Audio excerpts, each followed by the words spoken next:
Ladies and gentlemen, please take your seats.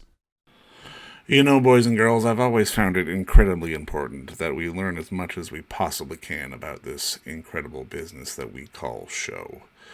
And if you're within the sound of my voice, that must mean you are in the seats with once more. As always, my name is Dave Voigt, and I'm the host of this podcast, where we sit down with a wide-ranging variety of industry professionals. We pick their brain about current projects, state of the industry, how they got started, and so very much more in a light and in a conversational fashion. And you know, if you like how we do things around here, I'm going to go out on a limb and assume that you do. You can listen. You can subscribe to the podcast. Give us the old like and subscribe on your podcast provider of choice. We're available over at Apple, Amazon, Spotify, Google, pretty much everywhere. And plus, we archive every single one of our episodes over at our In the Seats YouTube channel. So you can give us a like and subscribe there as well. We would absolutely appreciate it. Also, don't hesitate to check us out on social media. We're on Facebook, we're on Twitter, we're on Instagram, and we're on the TikTok, and we're on the Letterboxd for all sorts of fun updates.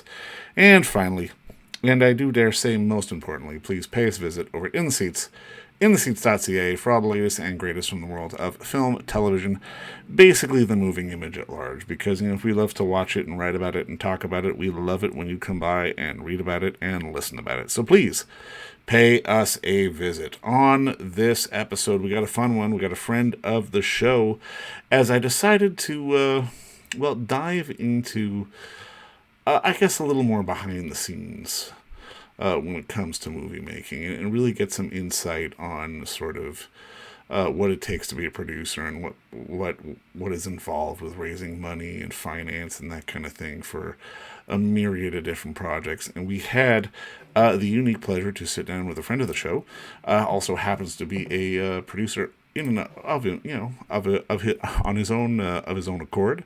The man has produced a myriad of different films, horror films, other films.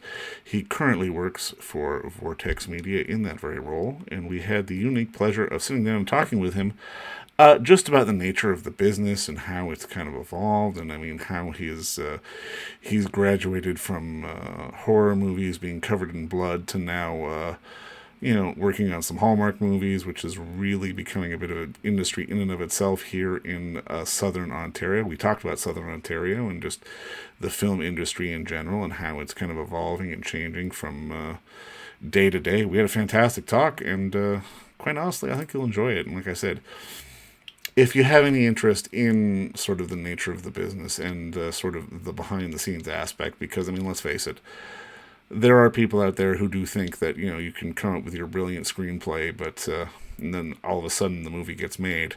There's a lot more to it than that, and I mean, Chris definitely gives us a little bit of insight into that, especially on the Canadian level, which I really appreciated, but and I think you will too. So enjoy our talk with Chris, and support Canadian films, support films that he's producing, support Hallmark films, support cinema in general. That's kind of what we're here to do, isn't it? But like I said, enjoy this conversation because, quite frankly, it is a darn good one. All right, well, man, Chris, first and foremost, man, just thank you so much for the time today. I appreciate this. Yeah, absolutely. My pleasure. Fun to catch up. No, man, for sure. Now, I mean, in doing the podcast and doing these things, like, I was finding more and more that I was running into people either sort of on the outside or even people in the industry who don't necessarily have a clear-cut sort of view of how things just get made. Because, I mean, sometimes people think, oh, I've got this brilliant screenplay, here you go, and then it's done. No, there's like about 18,000 different steps between that and that. Yeah, absolutely. I mean, I guess my first question, just to kick it off with you, like, can you walk me a little bit what you do with Vortex, but also just, I guess, the idea of sort of the steps after you've sort of gotten a script approved and you're getting into sort of the idea of funding and sort of getting stuff made? Because, I mean, obviously there's about 1,000 different iterations I can probably think of, but like, walk me through a general story on your end. Yeah, it's such an interesting question, and because my father is like a homicide detective, my sister's a nurse, and I think when it comes to those types of industries, there's an A step, a B step, and then you're there. You know, I think there's usually such a clear path for, you know, people getting into certain kind of professions or kind of certain kind of creative paths where it's like, if you go to health sciences, you become a nurse, you graduate and you become a nurse. Like there's such a kind of an amazing kind of route for that. When it comes to making a movie, there's so many different avenues. It's like a different kind of hedge maze where there's different entrances, there's different exits, there's different paths for everybody. And I always kind of use the Bob Seger quote, kind of like working on mysteries without any clues, because there's so many kind of different avenues and different starting points. And I was with Breakthrough Entertainment before coming with Vortex, and their path to making movies and producing movies were vastly different than the Vortex way. And I think that it's interesting that there isn't really one way or a right way, or even sometimes a wrong way. I think there's just so many different paths. So when it comes to Vortex, we really do, strive to do about, 5 to 7 pictures a year. We kind of fall under kind of 2 different categories. We fall under a kind of a TV movie strategy where we're making, Christmas movies, thrillers, non-seasonal romance, kind of the more traditional Hallmark fare, if you will. And then more narrative features where it becomes, whether they're genre pictures or comedies. And, 2 of the films we've done in that category would be like Anything for Jackson, which ended up on Shudder, and The End of Sex, which comes out theatrically at the end of this month. And those would kind of be more of our narrative films. So when it comes to our TV movies, it's kind of splits again. It's kind of an idea we've thought about in-house. We have a development department in-house where we have people actively working with writers and developing ideas in-house, or it's a filmmaker who has come to us with a script to say, I think that this is what, you'd be looking for in the TV space. And then on our feature film side, it's usually someone coming with an idea or a finished script to say, this is a horror film that I think falls under the corporate values and based on other pieces of work that the company has done. I think this would be a great fit.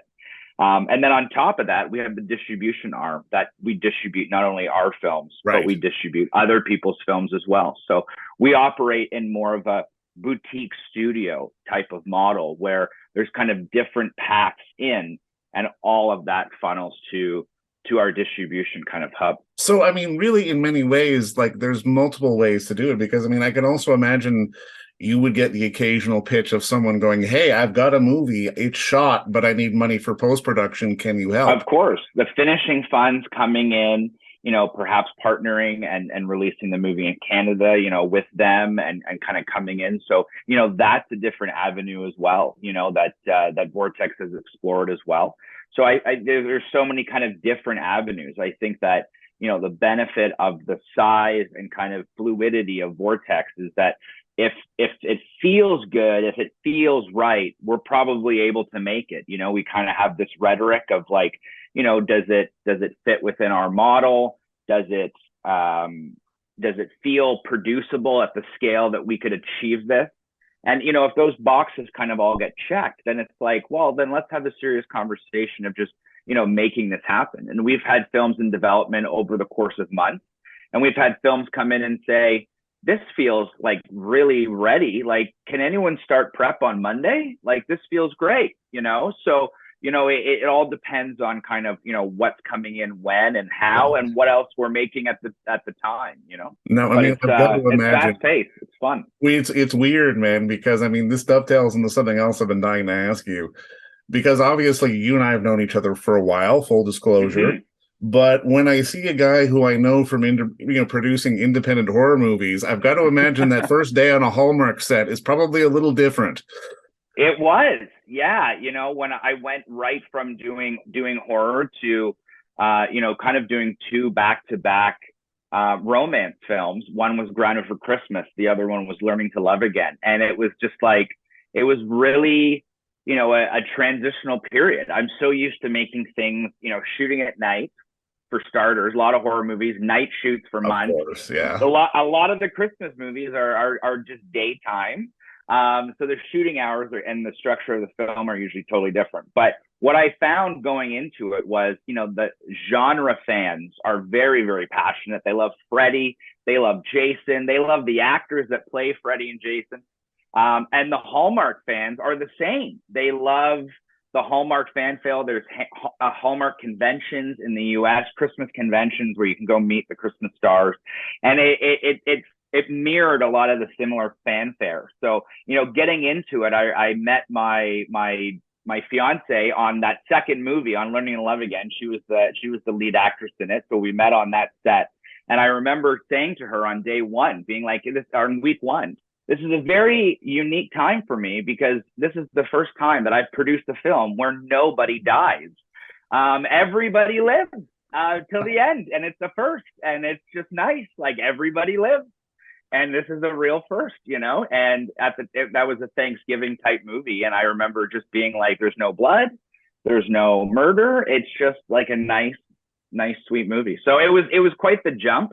Now going back, I got to do Anything for Jackson and a couple other horror movies. So I still get to kind of dip my toe kind of in that horror fanfare. But now I'm taking on other genres as well, which is, proven to be, pretty interesting with hanging Christmas lights in April, Well, I mean, that's something else I've got to ask, because when I try to explain this to people, like, when people see all the numbers of, productions in Ontario and people getting jobs and shooting, they immediately go to the Netflixes or the Prime Videos or whatnot. But I mean, I try to tell people, it's like, no, this Hallmark space has become a real beast in and of itself. Like, can you talk a little bit just in terms of how often these productions are happening, especially in Southern Ontario? Yeah, it's really become, the TV movie space in Ontario, and whether that's in Northern Ontario, where so many Hallmark productions happen in North Bay and Sudbury and Sault Ste. Marie, but also, Southern Ontario within Hamilton, Niagara, and, all over Port Perry. So there's lots of pockets of filmmakers kind of doing these movies. And at Vortex, we do about 6 to 7 of them a year in Hamilton. And I know that, there's other Southern Ontario companies that are doing, twice that, 3 times that. And I think that, especially during the pandemic and coming out of the pandemic, there's, I feel like there's a lot of need for, very lighthearted content. And, Christmas has become so synonymous with that, especially kind of the late November, starting in late November and going all the way till Christmas, that feeling of, everything is, fun and there's hot chocolate for everybody. And it really has now stretched to Christmas in July and all these other kind of, fun events where these TV movies get to shine. And a couple of years ago, we actually, right leading up to Christmas, we put a couple of them in theaters, just released them as normal, theatrical films in Landmark. And it was fun to see audiences coming and, experiencing a new Christmas movie in theaters, a Canadian Christmas movie in theaters, where, it didn't have anything to do with, Santa or an elf, but it was just like a nice romantic film before Christmas. So it was cool to take that TV movie and just, do a theatrical run with it and just have fun with it, and a lot of community screenings and stuff as well, which is, really the core demographic for these films. I'm curious, from your perspective, has sort of the streaming boom and the demand for content kind of changed the business on your end? Because, I mean, I even look at something like Anything for Jackson, which obviously I'm a huge fan of. It did fantastic in the States. Shudder picked it up and ran with it and got all these awards. But it really makes me kind of curious, especially for sort of like the boots on the ground producer like you. Do you have to sort of shift your mindset based on who the movie's going to sell to? Or do you just have to trust in the creatives? I think going in and kind of reverse engineering it is always a way to ensure that you're hitting the correct audience in the correct way. And I think that, companies like Marvel and Disney are now learning that, maybe the hard way, that there's a mixture of fanfare and there's a mixture of telling new stories. And I think that when it comes to some of these TV movies, there's some fanfare that you need to kind of lean into. The woman from a small town, hopefully there's a dog. I think there's some of these fanfares that people of the genre kind of expect. So I think that if you're making a movie where you really want an audience of Hallmark or Lifetime or Up TV to resonate with that content, you're going to want to lean into some of that fanfare. And I think that if you lean too hard, people say, I've seen it, it came off cheesy, it came off repetitive. I felt like I've really seen that movie before. But I think that if you go into it knowing where your audience is, finding that level of fanfare and trying to, always elevate, that content, whether you're shooting in anything for Jackson or a flipping for Christmas, I think you try to find, the audience that it'll resonate with and structure an original story kind of behind that audience. And I think that, very much like The Mandalorian, if you lean too hard into fan fiction, people are like, kind of just boring. But if you kind of do a little like, oh, who could it be? And then Luke Skywalker pops up, it's all very exciting because we want to see a little bit of Luke Skywalker, but we don't want to see too much of it. We want to expand this Mandalorian universe. So I think it's cool to kind of find your audience and then make sure that, you're serving that audience, and you can surprise your audience, and you can, pull some fast ones under them to mix it up. But I think you still have to kind of know, where you're going. And we always like to try to say, regardless if it's a TV movie or in anything for Jackson, like, we're filmmakers and they're all movies. So we all want to try to have that cinematic feel to all of our productions, whether they're a Christmas movie or, a exorcist horror film, No, and you know what? I love that you bring that up too, because I mean, the way you worded it as, sort of fandom and fanfare, I mean, but in another mindset, I can almost view that as sort of the quote unquote streaming algorithm that, people tend to be a little bit afraid of and think stifles creativity. But I mean, the more I get to talk to guys like you, it seems like it's one of those things which allows you to sort of focus your creativity more as opposed to stifled by sort of any sort of XYZ from the bigger platforms. Yeah, I think I think that the sky's the limit now. I think that, I graduated film school in 2009, and just to see the growth of the Canadian film industry, but also just the global film industry since 2009 with, Netflix and all these other places going into original content or just snackable content through YouTube. There's so many more platforms, which allows for more space, but it also demands quality. And I think that that's where the winners and the losers are in the space. I think that, quality storytelling, quality production value, taking things, seriously and feeling that love and that care in those projects. I think those projects are the ones that stand the test of time. And people who rush productions or people who say, oh, I don't know if that element is as important. I think those projects, you feel it when you watch them. And I think that, even watching the kind of Yellowstone shows and the prequel to Yellowstone, there's some that feel very, very polished. Yeah. And there's some that feel like, I don't even know if this is the same show. So it all depends on the quality and the care that goes into these things. And that's why I think it's important to kind of always have the mandate of, you're always trying to elevate whatever genre you're working on. But this allows you to kind of focus and kind of reverse engineer it to say, I really think this project is going to go to Shudder. So let's kind of target that Shudder audience. And the Shudder audience likes to go crazy with real special effects. So let's make sure that these things are like real practical special effects, because that's what the fan base of this film want. And that's why we strategically wanted to try, and luckily we did, premiere at Fantasia, because, outside the more, maybe festivals like TIFF or whatever, Fantasia is where genre fans go for that genre approval. Oh, absolutely. And it's like, if you get that stamp of approval from Fantasia, you got that in with the fans already, No, Fantasia, Stitches, I mean, fantastic. Those are the places, especially for genre, that you definitely have to go. And movies where, oh, well, there's a zombie in it, who cares what the story is? That's not going to fly. It's, it's not going to fly. It's like Yellowstone, there's a horse in it. No, it's not going to work. No, it's not going to work. It's not going to work. You really have to, the fans now are, very vocal, whether that's good or that's bad. It's a different debate, but they're very vocal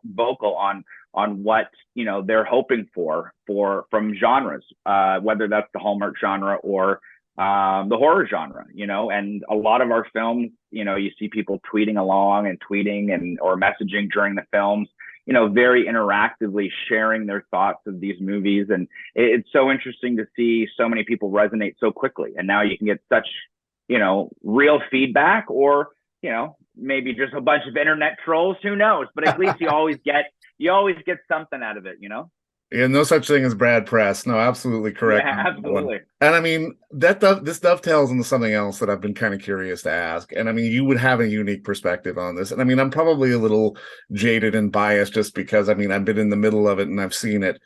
But I've had so many people from outside Ontario sort of ask me when I'm interviewing them, like, why does Ontario produce so many horror movies?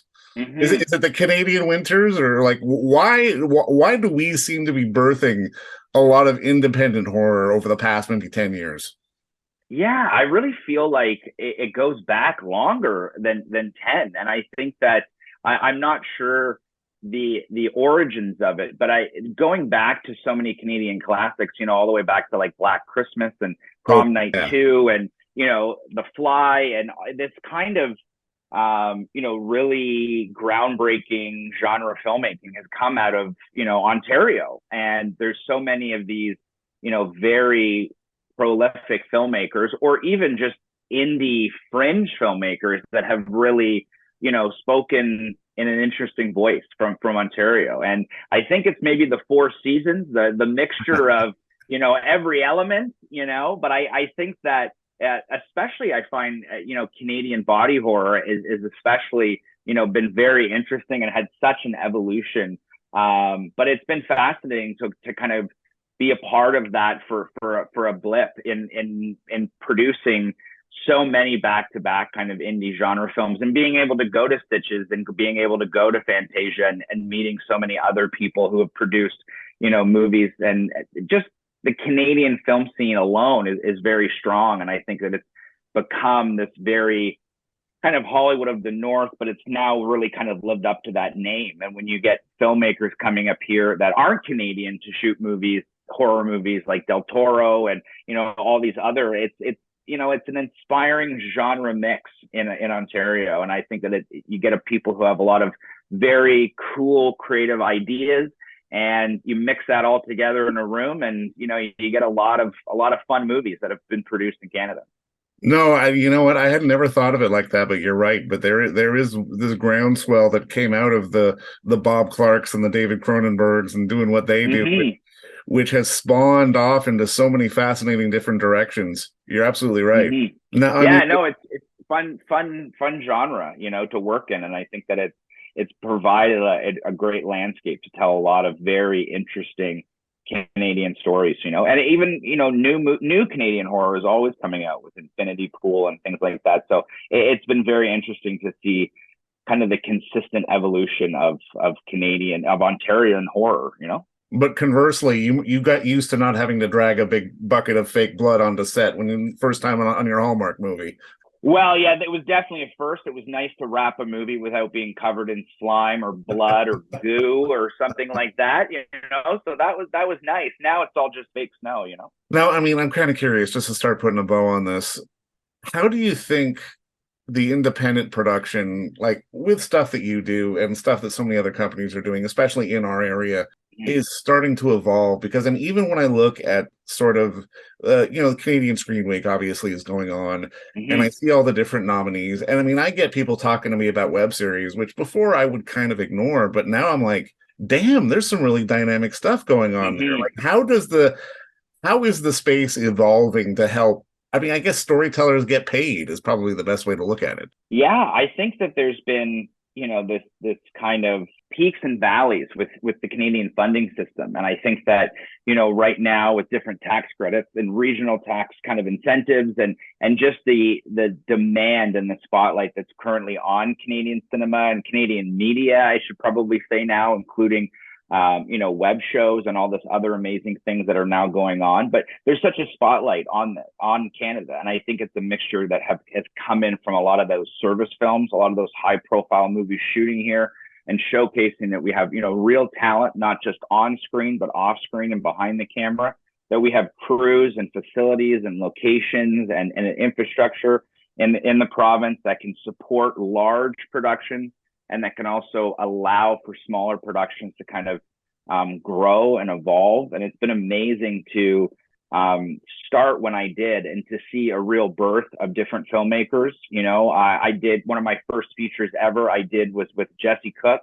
And now to see Cult Hero nominated for 6 CSAs, like we shot movies with I shot a movie with Jesse Cook. I think the whole crew was 13 people, and it was one of the, with Julian Richings, which is where I first met him. And I hold that movie on such high regard, these earlier horror films that we shot. And now to see Jesse now be nominated, his films be nominated with Liv for 6 CSAs, like it's just incredible to see what a band of heroes and a video camera and some slime could do up in Collingwood. And now to see those filmmakers blossom and all kind of come up at the same time. It's been exciting to see the people that were, shooting movies in their backyard and with their friends and at cottages and, with all the resources that they had available. And now to see, those careers and those companies and those talents blossom into having, films be nominated for, considered as the best in the country of the year.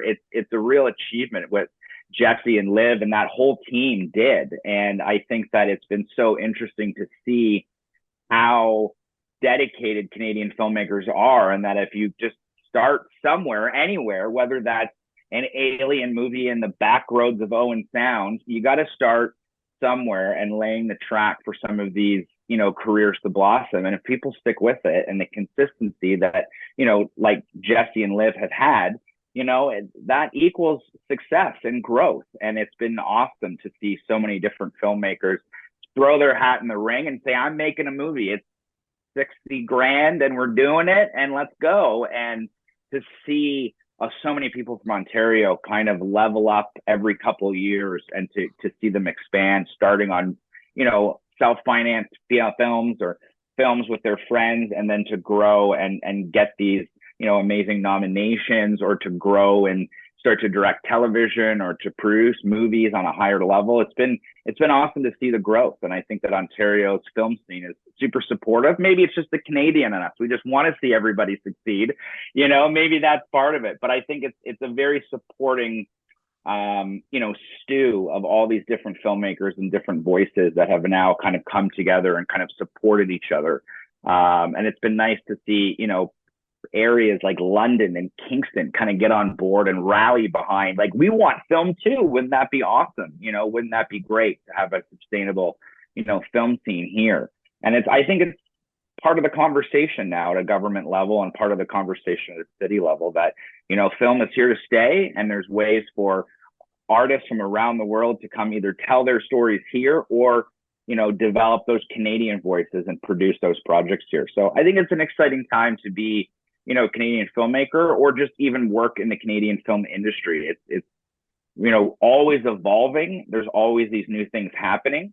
But the landscape is only getting richer. And, then the generation before us, the Cronenbergs, kind of helped pave that way. And now this generation will pave it a little bit more. And then hopefully the next generation will be able to make, films with much ease, making those $25,000 features, but hopefully the accessibility of cameras and all that starts to change. And, it's been amazing just to see year after year, the movies get better.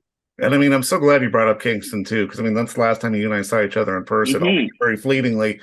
But yeah. It's so encouraging to see different spaces sort of encouraging not just, genre film or any kind of film, but just encouraging the space for film and allowing film itself to grow, because I mean, we're going to get beautiful things out of that. And I mean, I'm with you. I think, 10 years down the line, we may see somebody come out of a festival like Kingston that's going to just blow everybody away. And I mean, that's the exciting part about this business right now. I agree with you. Yeah. It feels like just being on like the ground floor of like, kind of like a new speakeasy. Like, it's like, who's, there's a little bit of secret in the air. There's a little bit of excitement. There's a little bit of this, exciting feeling of, who could be the next who.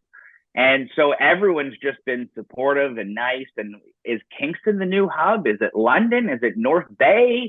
Is it, Sault Ste. Marie? Where's going to be the next hot spot? Who's going to blossom? Who's going to support? Who's going to be the next David Cronenberg? It's kind of exciting to kind of feel, because we've seen these successful breakthroughs, even I was a huge Sarah Polley fan for the longest time. Oh, Like of watching course, her as yeah. like Road to Avonlea, and now she's got an Oscar in her hand. So it's like it's there, it's accessible, it's possible to go on those journeys and to see more and more Canadian actors breaking it into mainstream Hollywood films, and to see more Canadian talent on a global level is incredible. So in 10, 15 years from now, when you have a kid and they try to prank you into giving your Oscar back, you'll be able to appreciate the irony. Yeah, absolutely, absolutely. But I mean, Chris, man, thank you so much for the time and the insight today. I mean, just keep up the good work, brother. I'll see you on the warpath. Of Thanks. Absolutely. Thanks so much for having me. course, man. All right, cut. Chris, man, thanks again. I appreciate this. Thank you. Thank you. Yeah, no, it's fun just catching up and chatting. We're shooting a new movie here in Hamilton, so we're on week 3. So it's nice to kind of get off set for the day and just chat movies. Sweet, man, for sure. And don't forget to visit our friends over at Bay Street Video for all your DVD, Blu-ray rental, or purchasing needs this summer, as they are still open for curbside and some mailing delivery as well. Over at 1172 Bay Street, Toronto, Ontario, Canada, you can give them a call at 416-964-9088. That's 416-964-9088. Or send them an email at baystreetvideoto@gmail.com for any of your DVD and Blu-ray needs.